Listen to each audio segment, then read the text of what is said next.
Assalamualaikum warahmatullahi wabarakatuh. Perkenalkan, nama saya Al-Furkan dengan NIM 211030060 dari Universitas Islam Negeri Dato' Karama Palu, Fakultas Tarbiyah dan Ilmu Keguruan, Prodi Manajemen Pendidikan Islam. Di sini saya akan menjelaskan sedikit tentang budaya keselamatan dan keamanan laboratorium. Pertama, pakaian laboratorium. Pekerja laboratorium harus mentaati etika berbusana di laboratorium. Busana yang dikenakan di laboratorium berbeda dengan busana yang digunakan sehari-hari. Busana atau pakaian di laboratorium hendaklah mengikuti aturan sebagai berikut. Pertama, dilarang memakai perhiasan yang dapat dirusak oleh bahan kimia, sepatu safety yang terbuka, sepatu licin, atau berhak tinggi.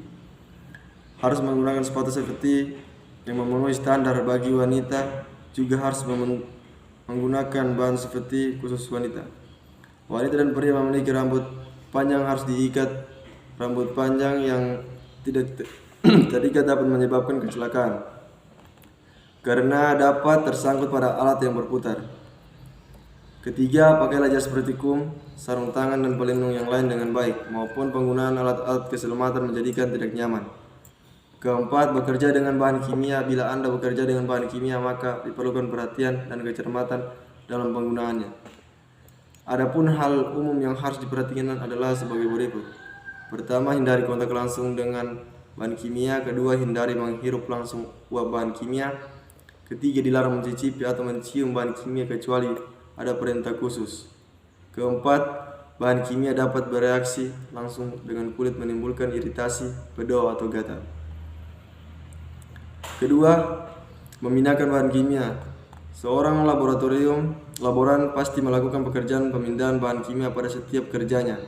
Ketika melakukan pemindahan bahan kimia, maka harus diperhatikan hal-hal sebagai berikut. Pertama, baca label bahan sekurang-kurangnya 2 kali untuk menghindari kesalahan dalam pengambilan bahan, misalnya antara asam sitrat dan asam nitrat. Kedua, pindahkan sesuai jumlah yang diperlukan. Ketiga, jangan menggunakan bahan kimia secara berlebihan.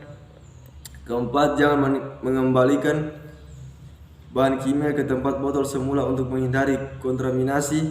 Meskipun dalam hal yang kadang terasa boros, memindahkan bahan kimia cair. Ada sedikit perbedaan ketika seseorang laboran memindahkan bahan kimia yang wujudnya cair.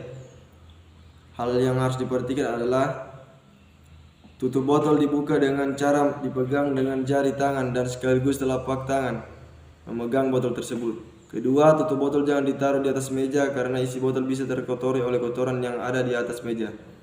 Ketiga, pindahkan cairan menggunakan batang pengaduk untuk menghindari percikan. Keempat, pindahkan dengan alat lain seperti pipet volume sehingga lebih mudah.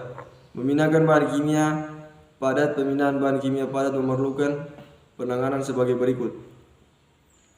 Pertama, gunakan sendok sungu atau alat lain yang berasal dari logam. Kedua, jangan mengeluarkan bahan kimia secara berlebihan. Ketiga, gunakan alat untuk memindahkan bebas dari kontaminasi.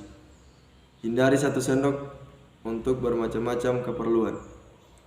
Dan di bagian ketiga itu peralatan dan cara kerja bekerja. Dengan alat kimia juga berpotensi terjadinya kecelakaan kerja. Oleh karena itu, harus diperhatikan hal-hal sebagai berikut.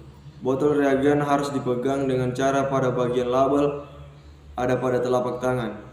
Banyak peralatan terbuat dari gelas. Hati-hati kena pecahan kaca. Bila memasukkan gelas pada prop karet, gunakan sarung tangan sebagai pelindung. Ketika menggunakan pembakar spiritus, hati-hati yang sampai tumpah di meja karena mudah terbakar. Jika digunakan bensin, amati keadaan selang apakah masih baik atau tidak. Hati-hati bila mengejarkan ST asam sulfat pekat. Asam sulfatlah yang dituang sedikit demi sedikit dalam air dan bukan sebaliknya. Dan di bagian keempat, terkena bahan kimia. Kecelakaan kerja biasa saja terjadi meskipun telah bekerja dengan hati-hati. Bila hal itu terjadi, maka perhatikan hal-hal sebagai berikut. Pertama, jangan panik. Kedua, mintalah bantuan rekan Anda yang ada di dekat Anda. Oleh karenanya dilarang bekerja sendirian di laboratorium.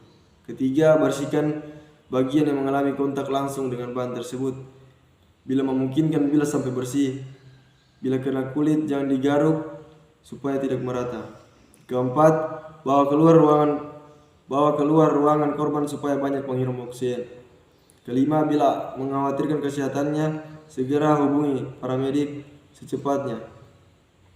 Terjadi kebakaran bisa saja terjadi di laboratorium karena di dalamnya banyak tersimpan bahan yang mudah terbakar. Bila terjadi kebakaran, maka yang pertama, jangan panik.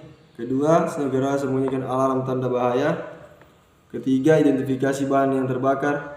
Padamkan dengan kelas pemadam yang sesuai.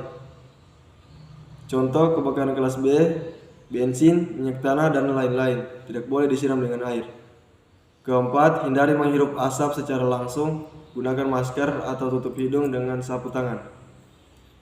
Kelima, gunakan sepatu safety yang tahan minyak. Keenam, tutup pintu untuk menghambat api membesar dengan cepat. Ketujuh, cari bantuan pemadam kebakaran. Oleh karenanya nomor telepon pemadam kebakaran harus ada di lab. Dan bagian terakhir, di bagian 5, kombinasi bahan yang harus dihindari.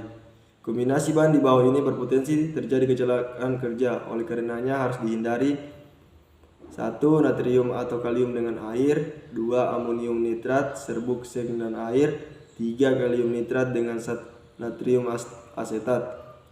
Keempat, nitrat dengan ester. Kelima, peroksida dengan magnesium, seng atau aluminium. Keenam, benzena atau alkohol dengan api. Gas berbahaya, ada beberapa gas keberadaannya di laboratorium. Gas-gas tersebut adalah: pertama, bersifat tritasi, gas HCl, HF, nitrat, dan nitrit, klorin, sulfur, dioksida.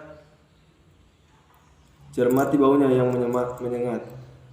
Kedua, karbon monoksida, sangat mematikan.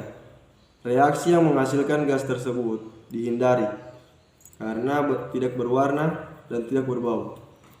Ketiga atau terakhir, hidrogen cyanida, berbau seperti almond hidrogen sulfida. Dikenali dari baunya hidrogen cyanida, gas yang sangat beracun. Ya, sekian itulah materi dari kelompok kami. Lebih dan kurangnya saya mohon maaf. Wabillahi taufiq wal hidayah. Assalamualaikum warahmatullahi wabarakatuh.